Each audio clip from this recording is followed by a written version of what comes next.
Dans l'actualité ce soir, le départ pour les lieux saints des premiers pèlerins burkinabés. À Bobo Dioulasso, petit matin de ce 14 juillet, ils étaient environ 300 personnes à prendre le vol pour l'Arabie Saoudite. Ils y accompliront le 5e pilier de l'islam. Et dans ce journal, on s'interroge sur l'état dans lequel se trouvent les hauts fourneaux de Kindbo dans le Zandoma. Des hauts fourneaux inscrits désormais sur la liste du patrimoine mondial de l'UNESCO. Et puis, en cette période de travaux champêtres, attention à l'utilisation des pesticides. À Gawa, dans le sud-ouest du Burkina, les producteurs s'adonnent à l'utilisation de produits de peu de qualité qui ne sont pas sans conséquences sur la santé humaine et l'environnement. Constat à suivre dans cette édition. Ce sont là les titres du 20h. Mesdames, Messieurs, bonsoir et ravi de vous retrouver.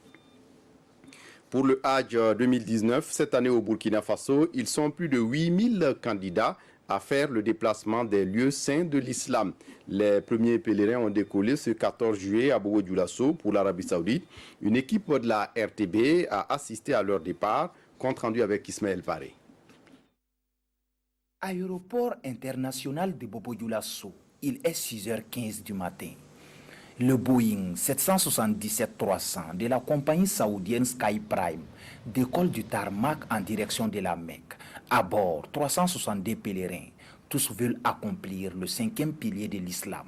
Je suis très contente de pouvoir aller à la Mecque. Mes vœux, une fois là-bas, la paix pour le Burkina Faso, la stabilité. C'est le rêve de tout un musulman. J'ai eu la chance et l'occasion d'aller faire ce 5e pilier. Vraiment, je suis très satisfait, je suis très content. J'aimerais que tout pèlerin arrivé sur le mont Arafat, au moins prie pour ce Burkina-là. Pour ce départ du premier vol des pèlerins burkinabés, autorités politiques et administratives sont là pour témoigner soutien et surtout accompagner ces fidèles musulmans par des bénédictions. Il s'agit aussi en retour de leur demander de prier pour le pays. Nous leur avons souhaité un très bon Hajj, que Allah facilite le Hajj et qu'ils nous reviennent sains et saufs. Nous leur avons demandé au nom des plus hautes autorités de faire des prières, des bénédictions pour la nation entière. On leur a demandé de prier pour que la saison soit abondante et que aussi Dieu facilite à travers leurs prières la cohésion sociale, le vivre ensemble. Nous prions Allah qu'ils arrivent dans les bonnes conditions en Arabie Saoudite et qu'ils font leurs rites comme il doit et de revenir chez nous avec vraiment beaucoup de foi. Environ 2100 fidèles musulmans sont inscrits à Bobo Dioulasso pour prendre part au Hajj 2019 et 6 vols sont prévus pour l'occasion. Les organisateurs rassurent que toutes les mesures sont prises pour le bon séjour des pèlerins burkinabés en Arabie Saoudite. Retour à Ouagadougou, ce 15 juillet, le chef de l'État burkinabé présidera la cérémonie officielle d'ouverture du dialogue politique avec les partis de la majorité et de l'opposition. La rencontre est prévue pour se tenir sur un peu plus d'une semaine, du 15 au 22 juillet, et il sera question de la situation nationale, de la cohésion sociale, telle également les élections de 2020. Nous avons avec nous le ministre d'État, ministre de l'administration territoriale, M. Simeon Sawadgo, qui est notre invité, et il nous fournira des détails sur cette rencontre. Bonsoir, Monsieur le ministre. Bonsoir. Et merci de venir répondre à nos questions. D'abord, on l'a vu dans l'élément qui vient de passer. Vous serez également dans quelques heures à l'aéroport international de Ouagadougou pour assister au départ des tout premiers pèlerins de Ouagadougou. Et est-ce que pour le Hajj 2019 au Burkina Faso cette année, toutes les conditions sont prises pour que le voyage se passe bien?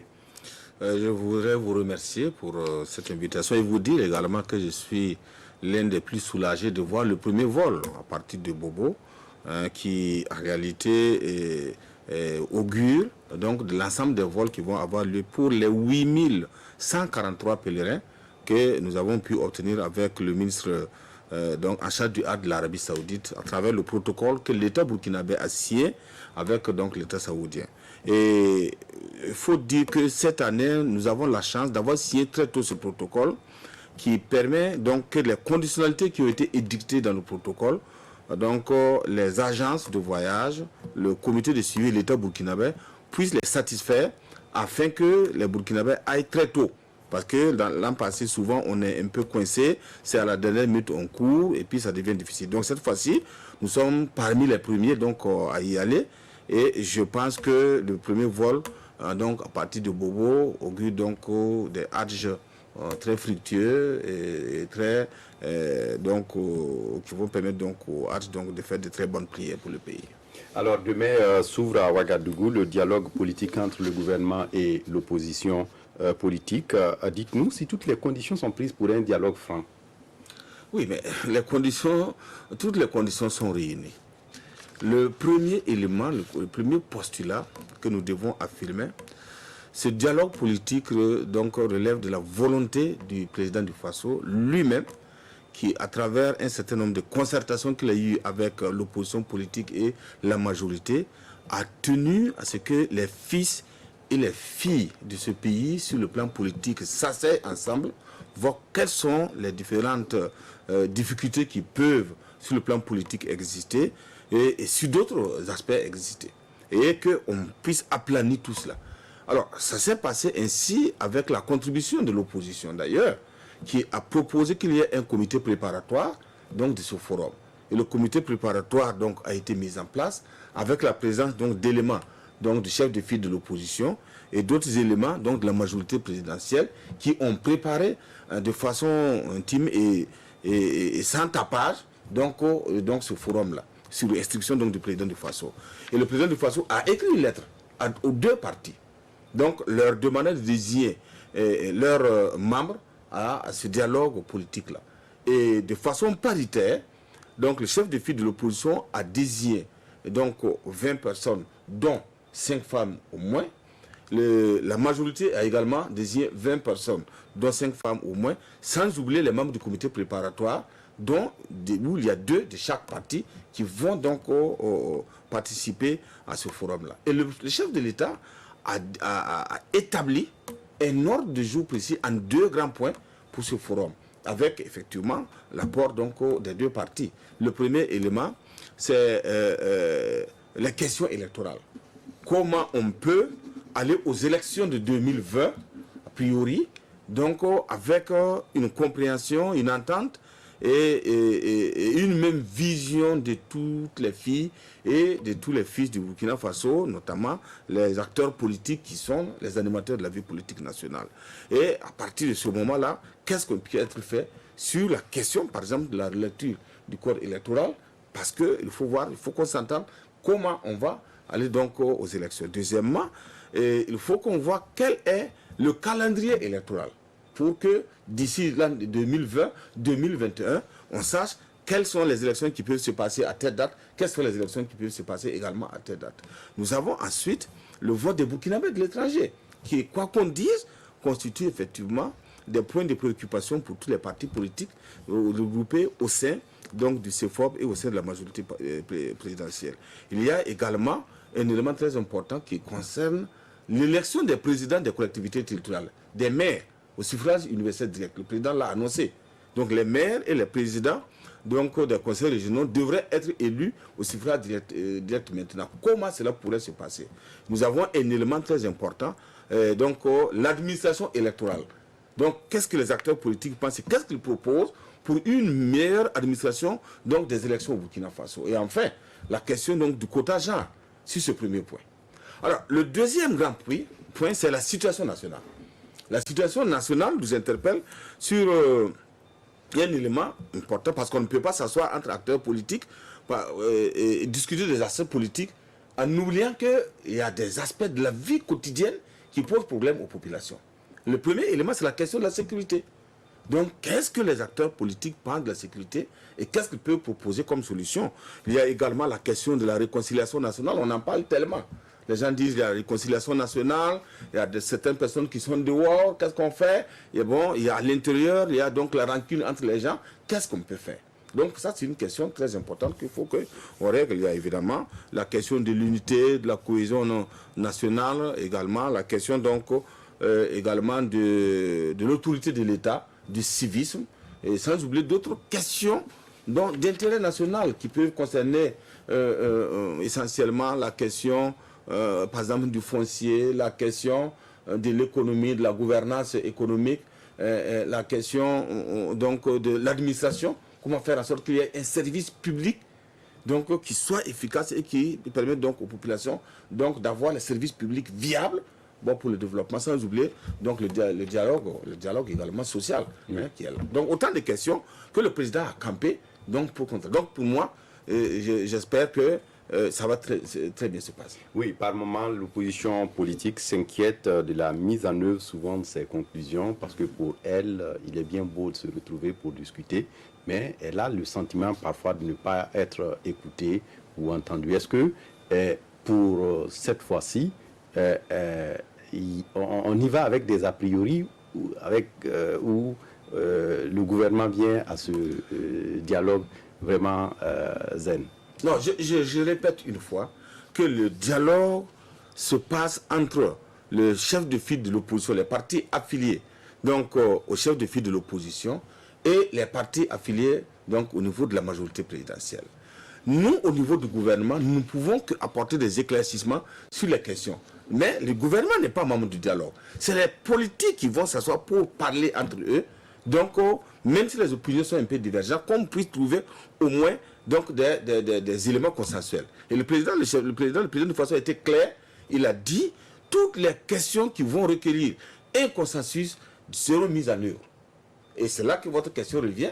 Il est prévu dans le règlement intérieur qu'au niveau de cette rencontre du dialogue, il soit mis une structure légère qui va poursuivre, donc examiner, pas examiner, mais au moins suivre la mise en œuvre des recommandations consensuelles qui vont être issues donc, de ce dialogue-là. Et même des recommandations, même s'il y a des questions sur lesquelles il n'y a pas eu un consensus, il peut y avoir des recommandations qui sont faites donc, au gouvernement, à toutes les structures, dans le cadre donc, des institutions républicaines. Merci à vous, Monsieur le ministre, d'être venu nous donner toutes ces informations.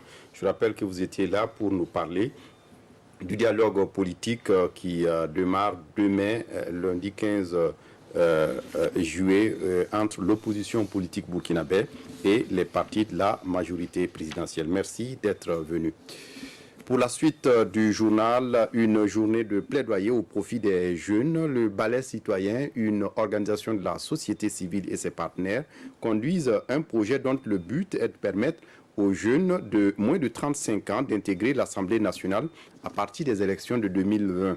Ce 13 juillet, l'organisation et ses partenaires se sont retrouvés pour insister sur la nécessité de prendre en compte les jeunes sur les listes électorales. Zalissa Sanfo. 30% de taux de représentativité des jeunes pour les élections à venir. 127 assistants parlementaires et l'extension de la radio du Parlement à toutes les provinces. C'est le souhait de l'Alliance Jeunes et Parlementaires. Un plaidoyer initié en vue d'une meilleure prise en compte des intérêts socio-économiques des jeunes dans les travaux parlementaires. La jeunesse représente plus de 112% de la population burkinabé. Il n'y a pas véritablement de raison que la jeunesse soit en reste. Donc au niveau des instances législatives et exécutives. En réalité, la jeunesse doit participer à donc, l'animation politique de ce pays. Ce recrutement ne peut pas se faire sur une seule législature. Il faut déjà un plan de recrutement et qu'à la longue, on arrive donc à atteindre cet objectif. Pour le Balai citoyen, la problématique de la représentativité des jeunes en politique et dans les cercles de décision tant exécutifs que législatifs demeure encore aujourd'hui. C'est une initiative du Balai citoyen et les jeunes de ce projet qui ont été formés dans la mise en œuvre des activités du projet sont aujourd'hui aptes à pouvoir discuter avec les députés pour la prise en compte de leurs intérêts socio-économiques. À travers ce projet, ces jeunes entendent s'engager activement au sein des partis politiques et dans les milieux associatifs pour mieux porter les préoccupations de toute la jeunesse burkinabé. Même le MPP, le parti au pouvoir, forme ses militants sur la culture politique. C'est une session qui s'adresse aux responsables des fédérations et des conseils régionaux du parti au pouvoir. L'objectif visé étant de permettre à ces militants de mieux gérer leurs structures respectives. Nongba Kouda et Solange Guigma. Responsable des fédérations et des conseils régionaux du mouvement du peuple pour le progrès à l'école de la culture de la politique. Une remise à niveau organisée par le parti au pouvoir en vue de renforcer les capacités de ses membres pour plus d'efficacité sur le terrain. C'est quelquefois le manque de formation qui amène certains militants à agir de manière désordonnée et à créer des troubles au sein du parti et à cultiver l'indiscipline.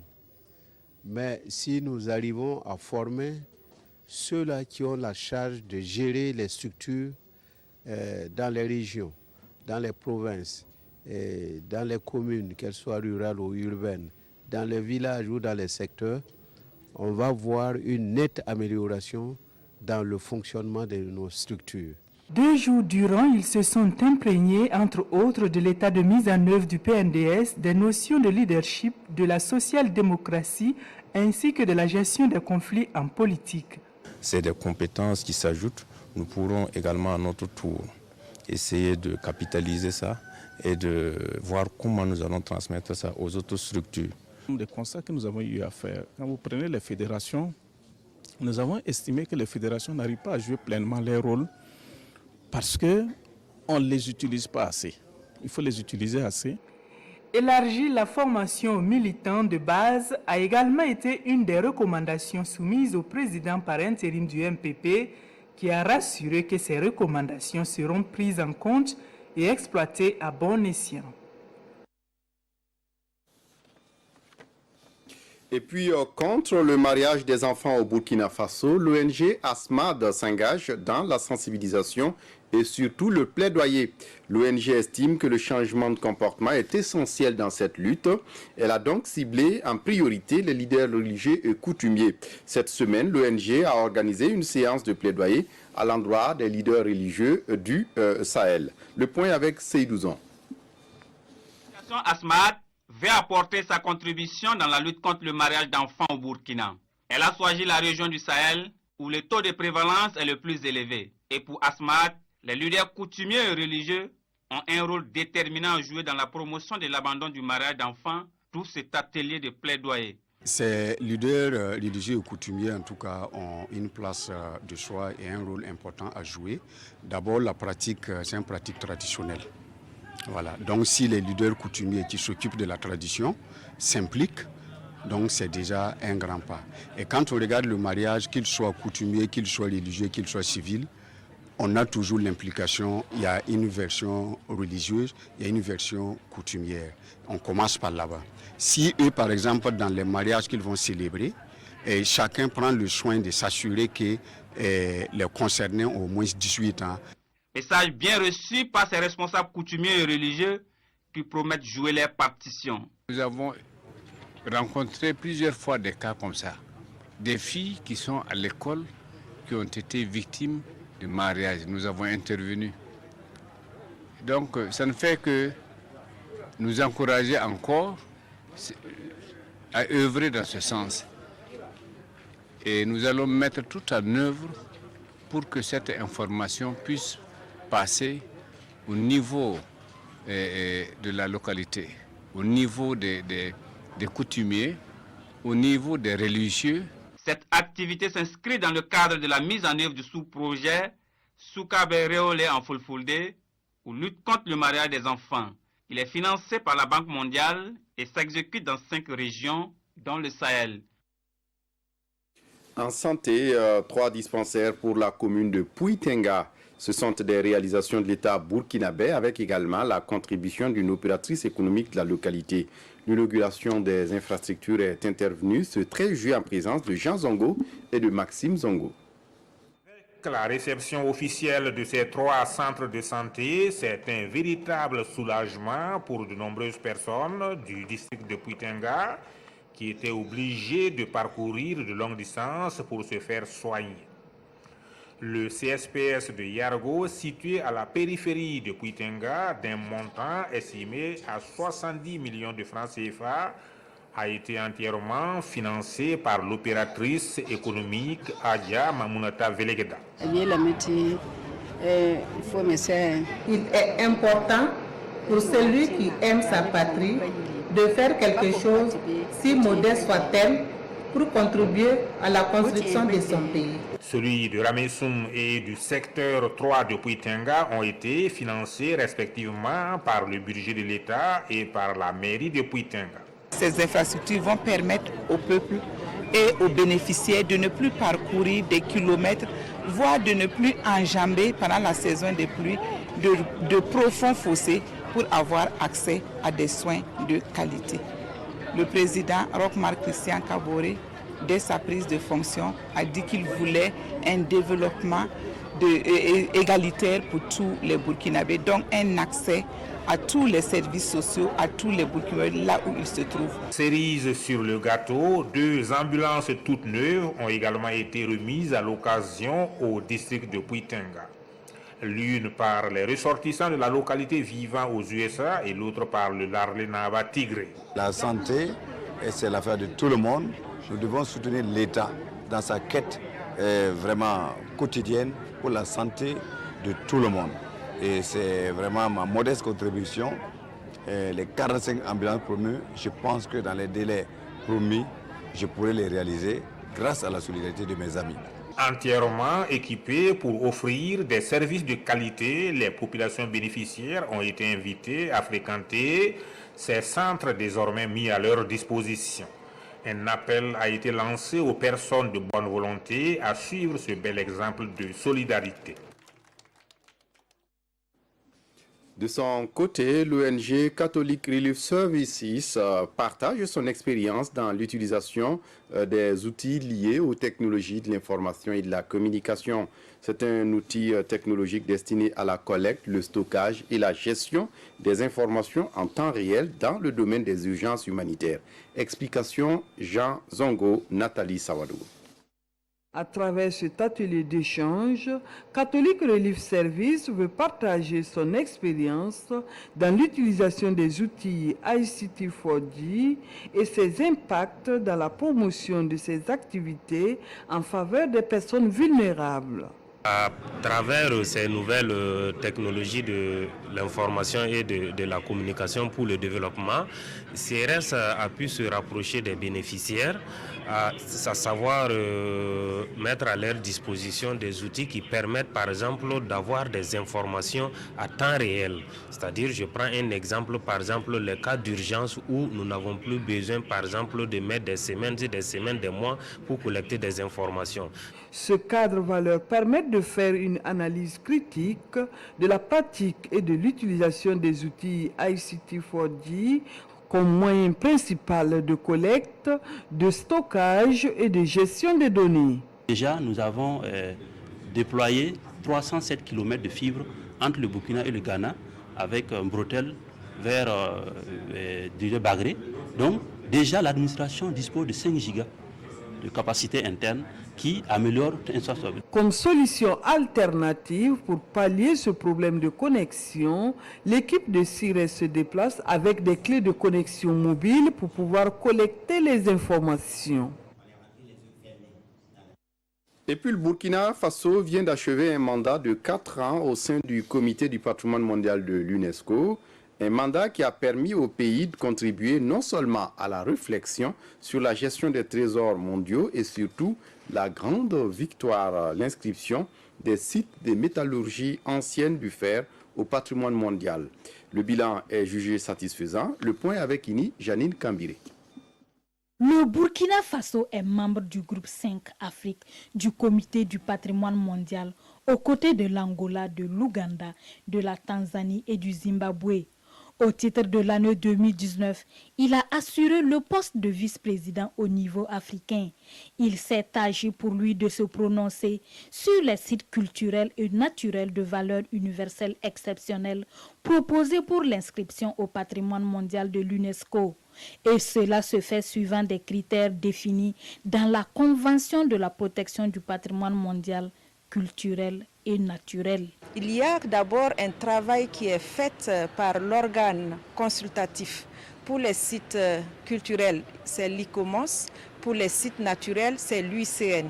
Donc ce travail en amont qui est fait par ces organes guide un peu la décision du comité. Le couronnement du mandat du Burkina au sein du comité demeure sans conteste. L'inscription des sites de métallurgie ancienne de fer au patrimoine mondial de l'UNESCO au cours de la 43e session à Bakou en Azerbaïdjan. Nous avons le site du parc W Arli Pandjari qui a été inscrit en 2017 à Cracovie lors de la 41e session.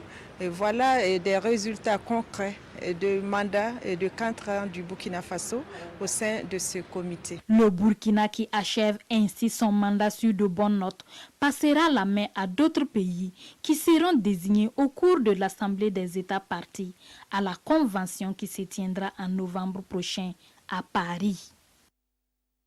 Vous le savez déjà, le Burkina Faso est donc parvenu à inscrire 5 de ses sites de métallurgie ancienne du fer sur la liste du patrimoine mondial. Un de ces sites est situé à Kindoubo, dans le Zandoman. Ces hauts fourneaux datent du 3e siècle avant Jésus-Christ et sont aujourd'hui dans un état critique. Une de nos équipes s'est rendue sur le site, constat avec Moussaki. Au milieu de ces champs situés entre deux collines, les 2 hauts fourneaux de Kindibo, à une quarantaine de kilomètres de Goursi. Le 3e, le voilà caché derrière ces arbres à 100 mètres de là. Selon les spécialistes, leur construction remonterait au 3e siècle avant Jésus-Christ. Cette zone était une zone industrielle de fabrication de fer. Et ça témoigne aussi que le fer, à une période donnée là, on travaillait là-dessus. Et en Afrique en tout cas, au Burkina particulièrement, c'était une zone où on pouvait extraire le fer sans problème. Ces fourneaux seraient l'œuvre d'ancêtres forgerons appelés les Bantous, premiers habitants de cette localité. Leur longévité reste un mystère pour le citoyen lambda, mais tout serait lié aux matériaux de construction utilisés. La terre utilisée est très malaxée avec la fumure organique. Le travail peut prendre plusieurs jours. Le produit fini est nettement différent de la simple terre que nous utilisons pour bâtir nos maisons. Le minerai, quant à lui, il était extrait de ces trous. Le vieux Issa Ouedraogo conserve un morceau de ses trésors. Visiblement petit, mais son poids estimé entre 5 à 6 kg atteste de la présence du fer. J'ai travaillé avec mes parents sur les hauts fourneaux. Nous intercalions le minerai et le charbon dans les fourneaux. Nous venons mettre le feu à la suite. Au bout de quelques jours, environ 6 à 7 jours, nous avons le fer. Ces hauts fourneaux sont en pleine dégradation du fait de l'action de l'homme, des animaux et même du changement climatique. Celui-là, le plus ancien, est en ruine. Nous avons demandé à ce que les gens ne cultivent pas jusqu'aux abords de ces fourneaux. Parce que rien qu'en sarclant, ça peut avoir des secousses et ça peut avoir des répercussions. Pour les animaux, je pense que c'est la même chose. Nous avons tenu des rencontres avec eux. Quand ils sortent avec les troupeaux, qu'ils fassent de telle sorte que ces animaux-là ne viennent pas s'adosser, frotter les fourneaux parce que ça peut avoir un impact.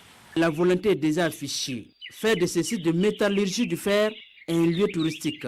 60 hectares sont déjà délimités par le gouvernement burkinabé pour la réalisation de toutes les commodités. Du côté des habitants du village, on se réjouit de l'inscription de ces sites au patrimoine mondial de l'UNESCO. À Dédougou dans le Moun, c'est une conférence sur les 100 ans de l'histoire du Burkina Faso qui mobilise. Il s'est agi de revisiter l'histoire de la création de la colonie de Haute-Volta et permettre au public jeune de pouvoir s'approprier cette histoire. Une façon d'encourager également le vivre ensemble. Karim Ouedraogo. Cette conférence régionale s'inscrit dans le cadre de la commémoration des 100 ans de la création de la Haute-Volta, actuelle Burkina Faso. Elle a réuni autorités et populations de la région, surtout la jeunesse, ici à Dédougou. Pour faire revisiter l'histoire de notre pays et faire découvrir l'histoire parce que ce n'est pas très connu par les générations actuelles. Et c'est vrai aussi que notre histoire a été écrite par des acteurs qui ne sont pas forcément des Burkinabés. Donc pour nous, ça permet de faire approprier effectivement les Burkinabés leur histoire authentique. Plusieurs thèmes seront développés au cours de cette conférence afin de permettre à la population de la région de prendre conscience non seulement de leur passé, mais aussi des potentialités dont elle dispose pour pouvoir se développer. Il s'agit d'un côté sur l'histoire et la cohésion sociale, d'un autre côté sur la question des potentialités économiques. Et je crois que ce que nous allons écouter ce matin va être une plus-value pour l'histoire donc de cette région. La jeunesse est le fer de lance de tout pays. Et il est bon que cette jeunesse prenne conscience de ses responsabilités et s'appuie donc sur notre histoire et projette l'avenir en toute sérénité. Ça peut nous permettre de nous appuyer donc sur nos potentialités pour développer notre région. De la création de la Haute Volta à la construction de l'État-nation burkinabé, leçons et défis. C'est sous ce thème que le Burkina Faso a commémoré le centenaire de sa création en mars dernier. Et en marge de cette conférence, les organisateurs ont convié le public à un cross populaire, histoire de mettre en jambe les participants. Karim Boudragou. Cross populaire d'environ 4 km suivi d'une séance d'aérobie au stade régional. Ce sont ces activités sportives qui sont menées ici à Dédougou en prélude de la conférence sur la commémoration des 100 ans de la création de la Haute Volta actuelle Burkina Faso. Alors vous savez très bien que le sport est un facteur de rassemblement. Ça permet aux gens de pouvoir se fraterniser. Et je crois qu'en se retrouvant sur un terrain pour faire le sport, c'est pour nous rappeler que nous devons apprendre à vivre ensemble, nous devons apprendre à marcher ensemble, parce que nos grands-pères ont construit, ont créé, se sont battus pour ce pays. Nous devons nous aussi continuer à nous battre pour ce pays. C'était une occasion un peu de venir aussi soutenir. C'est toujours bien de faire le sport, quoi. Ça nous aide aussi dans l'équilibre dans les études. Commencer cette commémoration par une activité sportive, je crois que c'est l'ancien appel à la population, voilà, à la pratique du sport, toute chose qui va contribuer à améliorer leur santé. C'est donc une occasion pour les premiers responsables d'inviter la jeunesse à s'inspirer de la bravoure des devanciers afin de bâtir un Burkina Faso meilleur. J'invite la jeunesse vraiment à se mobiliser, à être solidaire et à se rappeler que les grands-pères se sont battus pour cette nation et nous devons aussi travailler à construire cette nation dans l'unité afin que nous puissions vivre ensemble. Cette commémoration du centenaire du pays des hommes intègres est placée sous le thème de la création de la Haute Volta à la construction de l'État-nation burkinabé, leçons et défis. Dans l'actualité ce soir, avec les travaux champêtres, certains producteurs ont fait le choix de l'utilisation des pesticides dans leurs travaux. Le hic, c'est que cette utilisation ne respecte pas souvent les mesures de protection ni le choix des produits homologués. Dans le sud-ouest, par exemple, la situation est inquiétante. Constat avec Amidou Nana. Tambili, village à quelques encablures de Gawa. Ici, le défrichage des champs est manuel par endroits. Non loin à Holi, c'est l'herbicide qui sert à détruire les mauvaises herbes sans tenir compte des mesures de prévention. Nous n'avons pas assez de moyens pour employer de la main-d'œuvre, raison pour laquelle nous utilisons les pesticides. Nous sommes conscients que ces produits sont dangereux. Mais que faire quand on a plusieurs bouches à nourrir? En réalité, nous n'avons pas le choix. La plupart des agriculteurs s'approvisionnent au grand marché de Gawa où plusieurs gammes de pesticides homologués ou pas homologués leur sont proposés. Nous vendons plus de. Nous sommes à côté de Ghana. Bon, ceux qui connaissent travailler des produits là, beaucoup viennent de Ghana. Donc s'ils viennent, c'est pour les Ghanéens là qu'ils connaissent. Mais nous aussi, si nous envoyons pour Burkina, là, on les montre, ça c'est pour Burkina, ça c'est pour Ghana. Là. Déjà, ils connaissent le Ghana. Là. Et ils n'ont pas confiance pour nous. Là. Bon, parce qu'ils sont habitués pour Ghana. Là. C'est obligé de le montrer un peu. Mais nous, on n'a pas de moyens pour faire envoyer pour Burkina là, beaucoup. L'autorité régionale en charge de l'agriculture invite les producteurs à faire la part entre produits homologués et non homologués et surtout à observer un minimum de protection. Vous voyez sur ma table des produits donc homologués. Ça, c'est les produits que vous voyez là. J'ai de l'hémacote, j'ai du pirical. Ce sont donc des produits homologués. Et il y a une structure donc qui s'occupe de l'homologation donc de ces produits, le comité sahélien des pesticides.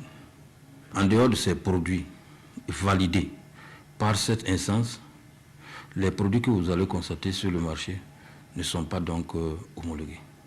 Alors que les produits non homologués que nous voyons sur le marché, ce sont des produits généralement très violents. Logiquement, un producteur qui veut utiliser aujourd'hui des pesticides doit pouvoir s'habiller décemment avant de pouvoir le faire. Au sud-ouest, plus de la moitié des agriculteurs utilisent les pesticides dans la production des céréales comme les cultures de rente. Et puis des prêtres se forment sur la protection des données personnelles à l'ère du numérique.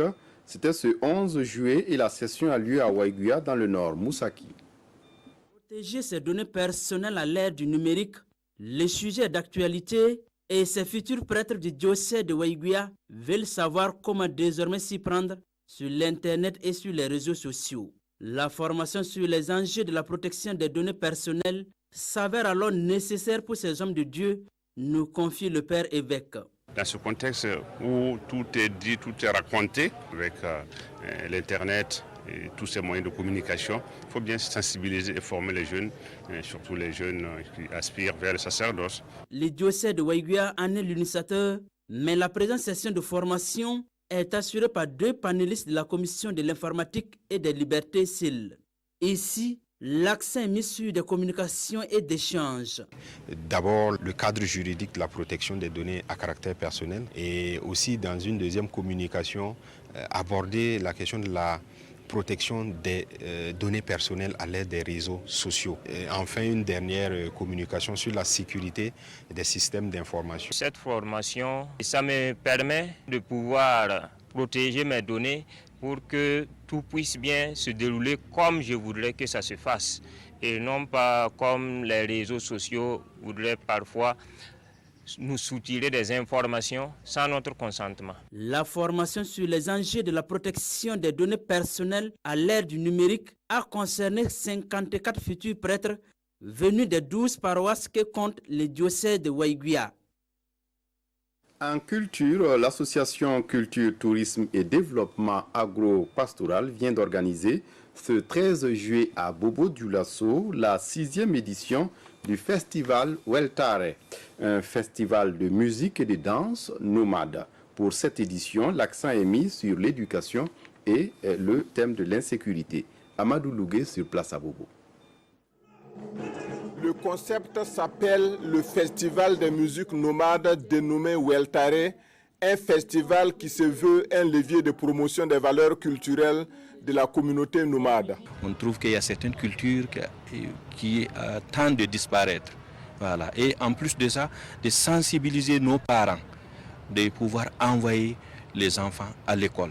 Cette 6e édition du festival fait justement la part belle à l'éducation dans un contexte d'insécurité, un thème pertinent selon la marraine Fatoumata Ouattara et le patron de la cérémonie Newton Amer Bari. Le ciment de la société, c'est la culture. Tant cela que cette édition est extrêmement importante. Elle permet aussi, dans une ville comme Bobo, une ville d'osmose, de créer, de continuer à maintenir le melting pot, la présence de l'ensemble des communautés et le brassage. Je crois que ce sont ces éléments-là qui participent à la cohésion sociale. Le festival Weltare a connu une longue interruption depuis la 5e édition en 2015. L'association Culture, Tourisme et Développement Agro-Pastoral affirme que plus rien ne l'arrêtera dans son élan. Elle espère pouvoir contribuer à semer partout au Burkina Faso les germes de la paix et la cohésion sociale par la culture. On en vient à notre rubrique Dimanche Sport et bonsoir Lassina. Bonsoir Fousseni Kindo. Merci de venir pour les informations sportives chaque dimanche. C'est désormais une tradition. Tout à fait. Et on vient de le voir sur nos antennes tout à l'heure, la qualification de l'Algérie et du Sénégal. Tout à fait, vous l'avez dit, c'est tout chaud, amis téléspectateurs, la qualification de l'Algérie. On va sans doute voir cela encore en image si la régie le permet, Fousseni. L'Algérie qui se qualifie au bout du suspense, hein, alors qu'on revoit déjà l'ouverture du score algérien. Si un autogol, malheureusement pour la défense nigériane, le Nigeria qui est mené. Et puis le Nigeria qui, malgré tout, hein, va pouvoir donc revenir grâce à ce penalty de Igalo, un but partout, alors que nous allons tranquillement vers une autre prolongation dans cette Coupe d'Afrique des Nations. Regardez-moi ce bijou de Riyad Mahrez de la 94e minute qui permet donc à l'Algérie d'aller au 7e ciel. C'est très important de le dire. Ils reviennent de très loin et là, l'Algérie se qualifie pour la finale de la Coupe d'Afrique des Nations et l'Algérie rejoindra le Sénégal qui s'est qualifié plutôt sur le coup Fousseni de 16h. On va aussi voir les images de cette qualification sénégalaise. Ça n'a pas été facile. Hein. Un but encore, un autogol Fousseni. Un autogol provoqué par le malheureux portier tunisien qui voilà le ballon tranquillement au fond des filets. On pensait que le Sénégal va faire le plus dur. Maintenant, l'Algérie va revenir. L'Algérie va revenir. La Tunisie va revenir. Un penalty raté d'abord par l'attaquant tunisien. Un autre penalty sénégalais cette fois. Raté par Saïvé. Et puis, le Sénégal va avoir son salut. Et regardez cette main de Idrissa Gana Gueye. La VAR va intervenir et refuser donc le penalty à la Tunisie et le Sénégal peut souffler. On a eu très chaud du côté de Dakar, sans doute parce que là, la VAR vient de sauver le Sénégal et amène le Sénégal aussi à la finale. L'affiche de la finale connue désormais Sénégal-Algérie. Ils se sont déjà croisés ces deux équipes, au niveau donc des phases de poule avec la victoire algérienne. On va donc dire que pour le vendredi prochain, ce sera la revanche pour les Lions de la Teranga ou peut-être la confirmation pour les Verts d'Algérie. Oui, Lassina, direction Gaborone au Botswana où on prend les nouvelles du championnat d'Afrique de karaté. Oui, vous l'avez dit, hein, un championnat d'Afrique de karaté qui vient de prendre fin du côté de Gaborone au Botswana et le Burkina termine Fousseni 9e sur 25 pays avec 4 médailles. Et vous savez quoi? Victorien Marienne, notre envoyé spécial, revient sur ce bilan à chaud. Hein. Victorien, dites-nous tout sur ce qui s'est passé du côté de Gaborone. De s'éteindre sur ces championnats d'Afrique de Gaborone au Botswana. Après les 3 médailles obtenues en 2018 à Kigali lors de ces mêmes championnats, les étalons karatékas ont amélioré leur performance ici à Gaborone. En effet, le Burkina totalise 4 médailles, 2 en argent et autant en bronze. Mohamed Kaboré et Joseph Bébané, inattendus à ce niveau de la compétition, sont vice-champions d'Afrique dans leurs catégories respectives. Anisha Rwamba, pour la 2e fois consécutive, remporte la médaille de bronze. Quant à Liliane Ilboudo, vice-championne d'Afrique à Kigali, n'a pas pu conserver son titre. Elle a obtenu néanmoins la médaille de bronze. Et puis il faut noter en bonne place que la structure fêtière du karaté en Afrique s'est dotée d'un nouveau découpage administratif. Désormais, on y compte 5 régions sportives. La région Ouest, qui est la fusion entre les pays des zones 2 et 3, et qui compte maintenant 16 pays. La présence de cette région sportive est confiée au président de la Fédération burkinabé de karaté-do, Sensei Oumar Yugo. Voilà, Victorien qui nous a tout dit sur ce qui s'est passé du côté des Gaborone. Oui, et Lassina, il y a également eu cyclisme cette semaine à Ouaga avec la célébration de la création de la colonie de Haute-Volta. Oui, tout à l'heure, je suivais le reportage avec le sport qui a eu du côté des Gaouens pour célébrer les 100 ans. Dédougou. Voilà, on a célébré les 100 ans aussi, hein, en parlant donc de la petite reine entre Pau et Ouagadougou. On va d'ailleurs voir les images, hein, et puis une course remportée par Seydou Bamogo de l'AS Bessel qui franchit en premier la ligne d'arrivée sous le boulevard Charles de Gaulle, le boulevard du cyclisme burkinabé. Le peloton Fousseni, c'était 61 coureurs partis ce matin depuis Pau pour aller Ouagadougou. On a donc couru sur cette route-là et puis la bonne ambiance sur le trajet entre coureurs et spectateurs. pour le final, hein, remporté par le coureur de l'ASBCL, le capitaine de l'ASBCL, qui remporte donc cette course désormais. Vainqueur du Grand Prix du Centenaire. Et voici le palmarès que nous offrons, en attendant bien sûr de revenir plus en détail sur cette course demain lors du magazine. Et puis on termine avec le championnat national de natation. Oui, de natation. Il y a la natation hier du côté du centre de la piscine semi-olympique de Salitas. On va voir donc les images. Il y avait du beau monde, une cinquantaine de nageurs du côté de Salitas 6 à Ouaga 2000. Une piscine semi-olympique qui fait la fierté de tous ceux qui sont passés de ce côté-là. Fousseni, on va retenir surtout que le palmarès pour ce championnat, c'est de nom qu'il faut retenir. Faouzia Sessouma de l'AS Sonabel a fait très fort à ce championnat. Voici donc Faouzia. Et puis une autre jeune demoiselle, Soukeina Putrapa, cadette, qui a réalisé un temps de 46,69. Et puis embrasse Abdul Karim Diallo, réalisé un temps de 37,93 en âge libre. Il faut noter aussi la belle performance de Khaled Sawadogo en 31,90. Voici donc ce qu'on pouvait dire sur ce championnat, en attendant bien sûr de revenir sur les détails demain dans le magazine des sports. Et il faut rappeler que les programmes reprennent leur cours à partir de demain. Oui, à partir de demain, en attendant de revenir pour le match de classement et puis la finale qui interviendra le vendredi prochain, encore et encore sur nos antennes. Merci à vous, Lassina, d'être passé pour toutes ces informations sportives. À dimanche prochain pour un autre dimanche du sport. Toujours avec le même plaisir. Voilà, c'est tout pour ce journal. Excellente reprise à tous et à toutes.